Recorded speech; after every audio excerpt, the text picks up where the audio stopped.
રાણો પાણો અને ભાણો આ કહેવત બોલો એટલે પોરબંદર ચોક્કસ યાદ આવે અને આજે પહોંચી ગઈ છું પોરબંદર લોકસભા બેઠક પર। નમસ્કાર, આપ જોઈ રહ્યા છો સંદેશ ન્યૂઝ અને આપની સાથે હું રિપોર્ટર ગાડીવાળી એટલે કે ભાવિની ડબકર। આજે પહોંચી છે પોરબંદર લોકસભા બેઠક પર જ્યાંથી ઉમેદવાર ભાજપના મનસુખ માંડવિયા સાથે વાતચીત કરવી છે। ચલો મળીએ મનસુખ માંડવિયાને, વાતચીત કરીએ, શું છે અહીંયાની સ્થિતિ એ પણ જાણીએ, આ સાથે જ અહીંયાના લોકો શું કહી રહ્યા છે એમનો પણ મત જાણીએ। ગાંધીવાદી વિચારધારા અને બાહુબલીઓનું સાક્ષી પોરબંદર। બેવડી ચૂંટણીનો જંગ, વિધાનસભા અને લોકસભાની બેવડી ચૂંટણી।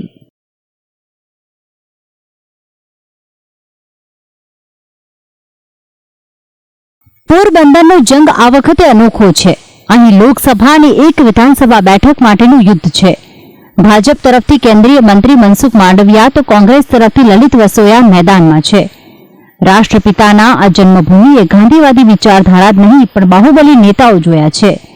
મહત્વનું છે કે આ વખતે અહીં વિધાનસભાની પેટા ચૂંટણી પણ થશે। પોરબંદર લોકસભા મત વિસ્તારની 6, વિધાનસભા બેઠક પરથી મતદારોએ એક મત દેવાનો રહેશે અને એક વિધાનસભામાંથી 2 મત આપવાના રહેશે। આમ પોરબંદરમાં મતદારો બેવડા મતાધિકારનો ઉપયોગ કરશે। પોરબંદર લોકસભા બેઠક માટે યોજાનાર ચૂંટણીમાં કુલ 7 વિધાનસભા પૈકી પોરબંદર વિધાનસભા મત વિસ્તારના મતદારોએ 2 મત આપવાના રહેશે। કોંગ્રેસી ધારાસભ્ય અર્જુનભાઈ મોઢવાડિયા ધારાસભ્ય પદ પરથી રાજીનામું આપી ભાજપમાં ભળી ગયા। પરિણામે આ બેઠક પર પેટા ચૂંટણી થશે। આ મત વિસ્તારના બૂથો પર 2 અલગ અલગ મત કુટીર બનાવાશે। મતદારોએ એક કુટીરમાં સંસદ સભ્ય માટે અને એક કુટીરમાં ધારાસભ્ય માટે મત આપવાનો રહેશે। જણાવી દઈએ કે લોકસભા માટે કુલ 17,62,602 અને વિધાનસભા માટે કુલ 2,62,704 મતદારો મત આપશે। આજે મુલાકાત એવા રાજકારણી સાથે જે એક સમય સૌરાષ્ટ્રમાં સક્રિય ચહેરો હતો અને ત્યાંથી સીધા જ તેમને કેન્દ્રમાં લઈ જવાયા અને આરોગ્ય મંત્રાલય સોંપવામાં આવ્યું। એવા આરોગ્ય મંત્રી અને પોરબંદર લોકસભા બેઠક ઉપરથી ઉમેદવાર મનસુખ માંડવિયા આપણી સાથે છે। મનસુખભાઈ નમસ્કાર। નમસ્તે મનસુખભાઈ, આજે ગાડીની સવારી આપના વિસ્તારમાં પહોંચી છે, તમે પણ અમારી સવારીમાં જોડાયા છો, તો કેટલીક ચર્ચાઓ પણ કરીએ, શરૂઆત કરીએ। મનસુખભાઈ, પહેલા તો પોરબંદર લોકસભા બેઠક પરથી ચૂંટણી લડી રહ્યા છો, મન કેટલું ખુશ છે? મન એટલા માટે ખુશ છે કે એ મહાત્મા ગાંધીની જન્મભૂમિ છે। આમ પણ મહાત્મા ગાંધીના આદર્શોએ મારા જીવનની અંદર બહુ બદલાવ પણ કર્યો છે, મને પ્રેરક પણ રહ્યા છે। મને ખુશી છે કે મહાત્મા ગાંધીની ભૂમિ પર મને ચૂંટણી લડવાનો અવસર મળ્યો છે। મેં મારા જીવનની અંદર મહાત્મા ગાંધીના મૂલ્યોને સમાજ જીવનની અંદર જીવંત રાખવા માટે 150 કિલોમીટરની પદયાત્રા પર ભાવનગર જિલ્લાની બુનિયાદી સંસ્થાઓને જોડતી પદયાત્રા કરી હતી। હજારો લોકો મારી સાથે પદયાત્રાની અંદર રોજ જોડાતા હતા। એનાથી એ સ્પષ્ટ થાય છે કે મહાત્મા ગાંધી એની વિચારસરણી આજે પણ જનતાના દિલની અંદર આટલી જ રિલેવન્ટ છે જેટલી એમના જીવનકાળ દરમિયાન હતી। એટલા માટે મને ખુશી પણ છે, મને આનંદ પણ છે કે હું મહાત્મા ગાંધીની જન્મસ્થળી વાળા વિસ્તારથી લોકસભાનો પ્રતિનિધિ પાર્લામેન્ટની અંદર થઈશ। મનસુખભાઈ, આપ ભાવનગરથી છો અને પોરબંદર લોકસભા બેઠક પરથી ચૂંટણી લડી રહ્યા છો। પાર્ટી લોકસભા પોરબંદર બેઠક ઉપરથી ટિકિટ આપીને શું મેસેજ આપવા માંગે છે? હું મારું વતન એ કદાચ ભાવનગર હશે, પણ સંગઠનના કાર્યકર્તા તરીકે મારું કાર્યક્ષેત્ર સૌરાષ્ટ્ર રહ્યું છે। તમે અહીંયા પણ મારા કાર્યક્રમમાં ઉપસ્થિત હતા, તમે જોયો હશે। લગભગ કાર્યકર્તાને હું નામથી બોલાવું છું, નામથી ઓળખું છું। એ રીતે મારો કાર્યકર્તા સાથે જીવંત સંપર્ક રહ્યો છે। બીજું, ગાંધીજીના મૂલ્યો, આદર્શો મને ગમતા હોવાથી હું અવારનવાર પોરબંદર પણ આવતો રહ્યો છું। એટલા માટે પોરબંદરની સાથે પણ મારો નાતો રહ્યો છે। એ દ્રષ્ટિએ મને જેટલું ભાવનગર પ્રિય છે એટલો જ આ વિસ્તાર પણ પ્રિય છે, એટલા માટે મને ગમે છે। તમે કહ્યું કે અહીંયા લોકો પણ સારો એવો પ્રતિસાદ આપી રહ્યા છે, કાર્યકર્તાઓ સાથ આપી રહ્યા છે. ગ્રાઉન્ડના કાર્યકર્તા હજુ પણ આપની સાથે નથી જોડાયેલા, કારણ કે આપનો વિસ્તાર નથી. અવર જવર આપની ચોક્કસ છે, પણ ગ્રાઉન્ડના કાર્યકર્તા તમારી સાથે જોડાય એના માટે કદાચ થોડો સમય લાગે. તો આ સ્થિતિમાં જીત કેટલી આપને સરળ લાગી રહી છે? મને ભારતીય જનતા પાર્ટીની જીત કેવલ પોરબંદરમાં નહીં પણ સમગ્ર ગુજરાતની અંદર અને દેશમાં બહુ આસાન લાગી રહી છે. એના બે કારણો છે. એક, 10 વર્ષ મોદીજીના કાર્યકાળ દરમિયાન એમણે કરેલા કામો, એમની કાર્ય રીતિ નીતિથી દેશ ભલીભાંતિ પરિચિત છે. જે રીતે મોદીજીએ પાછલા 10 વર્ષની અંદર દેશને બદલ્યો છે, દેશને આગળ વધાર્યો છે, નવા ભારતના નિર્માણ તરફ દેશને અગ્રેસર કર્યો છે, એ જનતા જાણે છે. બીજું, 10 વર્ષનું કામ છે, 5 વર્ષનો પ્લાન છે. આગામી 5 વર્ષ માટે આ સરકાર આવીને શું કરશે એના માટેનો એક્શન પ્લાન પણ અમારી પાસે રેડી છે, જનતાને ખબર છે. આપે કહ્યું કે એક્શન પ્લાન તૈયાર છે, તો એ એક્શન પ્લાનના ભાગરૂપે જ અર્જુનભાઈનું ઓપરેશન કરીને એમને ભાજપમાં લેવામાં આવ્યા છે. દેખો, અર્જુનભાઈ ભારતીય જનતા પાર્ટીમાં જોડાયા એનો અર્થ એ છે કે અર્જુનભાઈનો કોંગ્રેસ પ્રત્યેનો વિશ્વાસ, કોંગ્રેસ પ્રત્યે અર્જુનભાઈનો વિશ્વાસ નહીં રહ્યો. નહીતર એટલા વર્ષોથી એમને કોંગ્રેસમાં કામ કર્યું. ભારતીય જનતા પાર્ટી પ્રત્યે એમનો વિશ્વાસ બન્યો.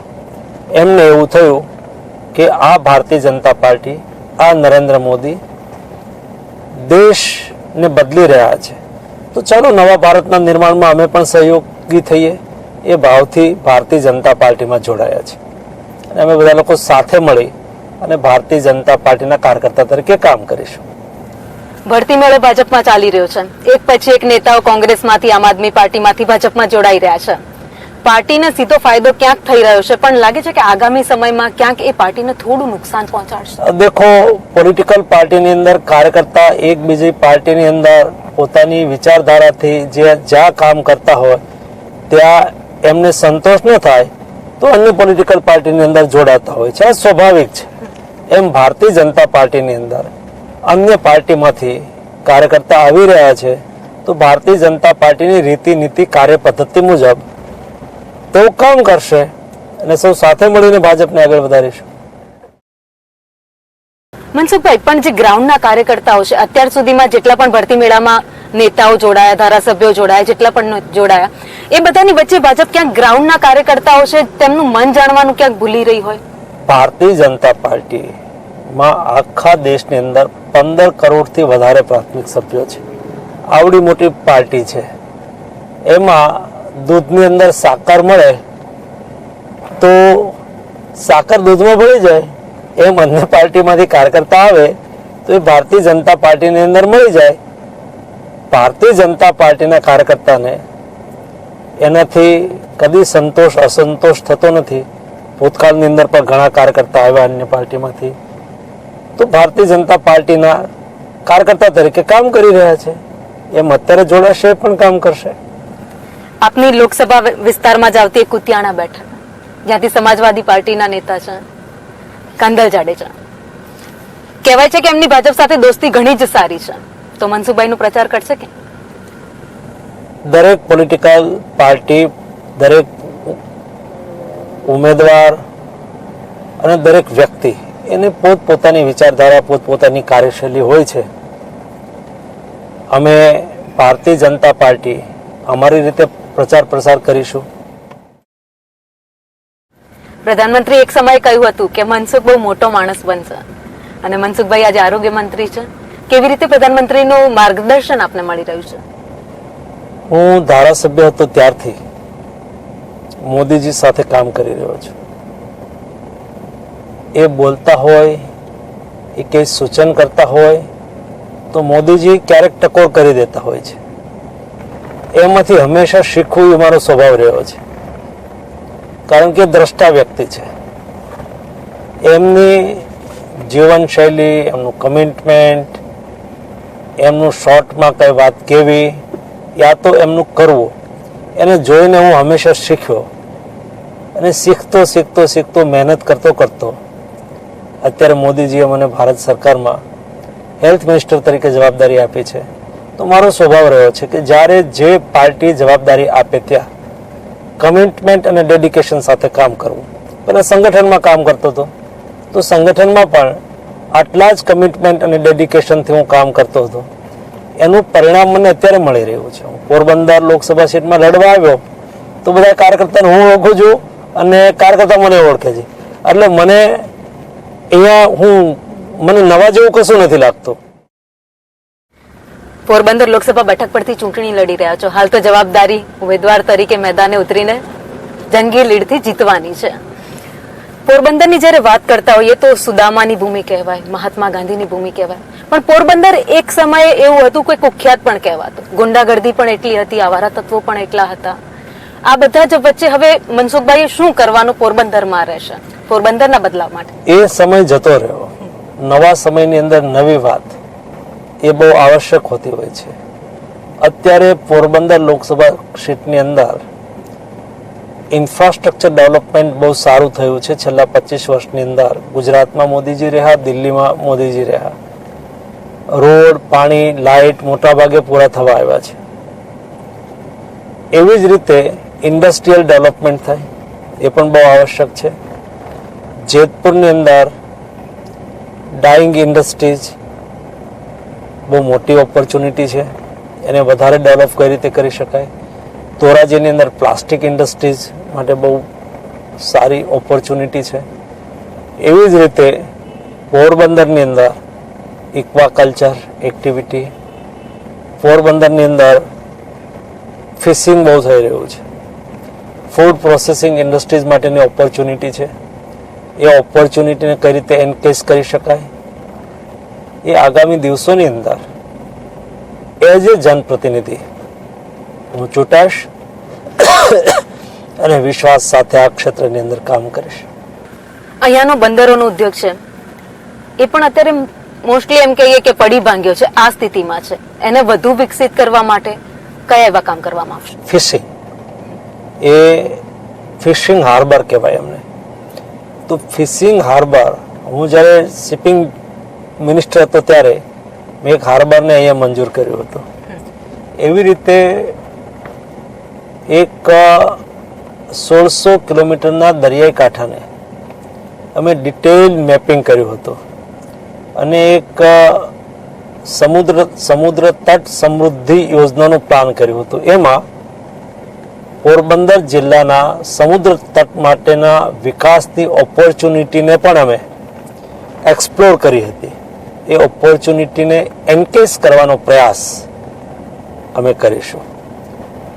આ સાથે જ કુતિયાણામાં જીઆઈડીસીની માંગ થઈ રહી છે, તો એ જીઆઈડીસી મળશે કુતિયાણા? ચોક્કસ રીતે અમે લોકો વાત કરીશું ચૂંટણી પતે પછી, અને આવશ્યક હશે, સંભવ હશે એટલું બધું જ કરવાનો પ્રયાસ કરીશું. પ્રાથમિકતા સાંસદ બને છે આ બેઠક ઉપરથી મનસુખભાઈ, તો કઈ રહેશે? મારી પ્રાથમિકતા જનતાની વચ્ચે રહેવાની રહેશે. મારી પ્રાથમિકતા જનતાની આકાંક્ષાઓ પૂરી કરવાની રહેશે. મારી પ્રાથમિકતા આ ક્ષેત્રના વિકાસ પ્રત્યે રહેશે.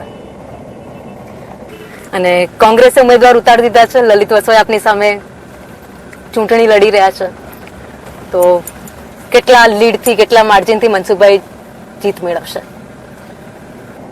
અમારા પાર્ટીના પ્રમુખ CR પાટીલે કહ્યું છે કે અમારા દરેક ઉમેદવાર 5 લાખ મતથી જીતવા જોઈએ. એટલે અમારો પ્રયાસ રહેશે કે અમારી લીડ 5 લાખની થાય.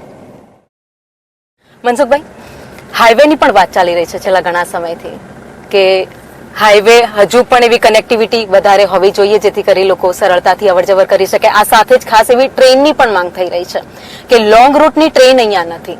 જો લોંગ રૂટની ટ્રેન આવે તો લોકો વધારે અવરજવર કરી શકે. આ સ્વાભાવિક છે. કનેક્ટિવિટી જેટલી બહેતર થાય, એ રોડ કનેક્ટિવિટી હોય, રેલ કનેક્ટિવિટી હોય, ઈ કનેક્ટિવિટી હોય, ઓલ ટાઈપ ઓફ કનેક્ટિવિટી એ હંમેશા લોકોને જોડવાનું કામ કરતી હોય છે. પોરબંદર રેલ કનેક્ટિવિટીથી જોડાયેલું છે, રોડ કનેક્ટિવિટીથી જોડાયેલું છે, હાઈવેથી પણ જોડાયેલું છે. એવી જ રીતે ઇન્ટરનલ રોડ કેટલાક રોડ નિર્માણાધીન છે, મેં એનો રિવ્યૂ કર્યો છે. કેટલાક રોડ કરવાની આવશ્યકતાઓ જણાઈ રહી છે, એના માટે પણ અમે પ્રયાસ કરીશું. યાની કે ઇન્ફ્રાસ્ટ્રક્ચર ડેવલપમેન્ટ એ અમારી સરકારની પણ એક પ્રાયોરિટીનો ભાગ રહ્યો છે અને અમે કરીશું. અહીંયાના લોકો સાથે મારી વાત થઈ ત્યારે એવું કહે છે કે છેલ્લા ઘણા સમયથી પોરબંદરમાં એરપોર્ટનું કામની વાત સંભળાય છે, પણ આજ દિન સુધી એ ધીમી ગતિએ ચાલી રહ્યું છે, કામ પૂરું થયું જ નથી અને ઇન્ટરનેશનલનો દરજ્જો માંગી રહ્યા છે. એટલે એ તો જનતાએ માગવું જ જોઈએ અને સરકારની જવાબદારી પણ છે કે સંભવ હોય એટલી સુવિધાઓ વધે. પણ વર્તમાન સમયમાં તો એવું છે કે અત્યારે પ્રાઇવેટ સેક્ટર પણ એવિએશન ક્ષેત્રની અંદર આગળ આવી રહ્યો છે. એટલે પહેલા તો એવું હતું કે સરકારનું એર ઇન્ડિયાનું પ્લેન આવે તો જે પ્લેન આવે, પ્રાઇવેટ કંપનીઓ તો હતી જ નહીં. અત્યારે તો કોઈ પણ પ્રાઇવેટ એવિએશન કંપનીઓને ઓપોર્ચ્યુનિટી લાગે ને એવું લાગે કે અહીંયા પેસેન્જરની ઓપોર્ચ્યુનિટી છે તો એ પણ ફ્લાય પોતાનો પ્લેન ઉડાવે. મનસુખભાઈ, એક આરોગ્ય મંત્રી છો, આખા દેશની જવાબદારી આપના ઉપર છે, તો દિલ્હી વધારે આપનું રહેવાનું થાય છે, તો પોરબંદર લોકસભા બેઠકમાં આવતા લોકોની જે સમસ્યાઓ છે, એમને જરૂરિયાતો છે, એ જાણવાનો પ્રયાસ હવે મનસુખભાઈ કેવી રીતે કરશે? ચોક્કસ કરવો જ જોઈએ. જનપ્રતિનિધિની પહેલી જવાબદારી છે જનતાના વચ્ચે રહેવું. હું 12 વર્ષ સુધી રાજ્યસભાનો સભ્ય હતો, સરકારમાં મંત્રી પણ છું 10 વર્ષથી 8 વર્ષથી, પણ એ બધું જ કરતા પણ મેં જનતા વચ્ચે હંમેશા રહેવાનો પ્રયાસ કર્યો છે. જનપ્રતિનિધિ તરીકે હું મારી જવાબદારીઓને નિભાવવા માટે હંમેશા પ્રયત્નશીલ રહીશ. આ વિસ્તારમાં જે લોકલ લોકો છે, જે છેવાડાના લોકો છે, એ આજે ખેતીમાં સમસ્યાઓ એમને પણ છે. એ લોકો કહી રહ્યા છે કે જે પાણી નથી મળી રહ્યું સમયસર, લાઇટ નથી મળી રહી, એ સમસ્યાઓ આ વિસ્તારના પ્રતિનિધિ તરીકે જો આપ સાંસદ બનો છો તો કેવી રીતે દૂર કરશો? દેખો, લાઇટની વ્યવસ્થા દેશમાં સૌથી ઉત્તમ ગુજરાતની અંદર છે. આજે પણ કિસાનને નિયમિત રીતે 8 કલાકથી વધારે કલાક માટે વીજળી ઉપલબ્ધ થાય છે. મનસુખભાઈ, ખેડૂતો કહે છે કે રાત્રે આપવામાં આવે છે, દિવસે આપવામાં આવે. હા, એ તો પેલા વાળો વખતે માંગતા હતા, પછી ધીમે સુવિધાઓ વધી, સરકારે પ્રયાસ કર્યા તો વાળું વખતે નહીં અને ગામડાની અંદર 24 કલાક વીજળી થઈ.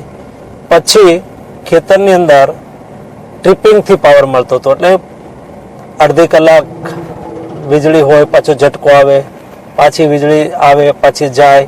અત્યારે તમે જુઓ 8 કલાક અનઇન્ટરપ્ટેડ પાવર આવી રહ્યો છે. સૌરાષ્ટ્રની કાયાપલટની વાત કરો છો, કેમેરામેનને કહીશ રસ્તાના દ્રશ્યો બતાવો. મનસુખભાઈ, કેશોદના રસ્તા ઉપર જઈ રહ્યા છો, આપણે જઈ રહ્યા છીએ, સવારી કરી રહ્યા છીએ ગાડીમાં. આ રસ્તા, એક રસ્તો મને ત્યાંથી નીકળ્યા એ અડધા કટકામાં સારો રસ્તો, એના સિવાય બધા જ ખાડાવાળા રસ્તા. મનસુખભાઈ સાંસદ બને છે તો બધા જ રસ્તા પ્રોપર હશે? રસ્તામાં તો દર 4-5 વર્ષે રસ્તો રીકાર્પેટ થતો હોય છે. તો કોઈ જગ્યાએ ક્યારેક રસ્તો જૂનો થઈ ગયો હોય તો એને રીકાર્પેટની આવશ્યકતા હોય. કઈ જગ્યાએ તમે જોયું કામ ચાલી પણ રહ્યું છે, કઈ જગ્યાએ સારો પણ છે અને કઈ જગ્યાએ કામ કરવાની આવશ્યકતા પણ છે. તો આવશ્યકતા હોય ત્યાં સમયે સરકાર કામ કરતી રહેતી હોય છે, રોડ રીકાર્પેટ થતા રહેતા હોય છે. એટલે આ સતત ચાલતી પ્રક્રિયા છે અને એ ચાલતી રહેવી જોઈએ. ભાજપનો લક્ષ્યાંક છે, CR પાટીલે પણ કહ્યું છે 5 લાખથી વધુ મતની લીડ. મનસુખભાઈ જીતે છે તો કેટલા મતની લીડથી? અમે પણ 5 લાખથી વધારે લીડનો લક્ષ્યાંક સાથે કામ કરી રહ્યા છીએ. મનસુખભાઈ, અમારી ગાડીની સવારીમાં આપ જોડાયા, આપનો ખૂબ ખૂબ આભાર. ધન્યવાદ. તો આજના એપિસોડમાં આરોગ્ય મંત્રી અને પોરબંદર લોકસભા બેઠક પરથી ઉમેદવાર એવા મનસુખ માંડવિયા સાથે વાતચીત કરી. તેમણે કહ્યું કે જંગી લીડથી આ બેઠક ઉપર જીત મેળવશે. એટલું જ નહીં, આરોગ્યલક્ષી દેશ માટે કામ હંમેશા તેઓ કરતા રહેશે.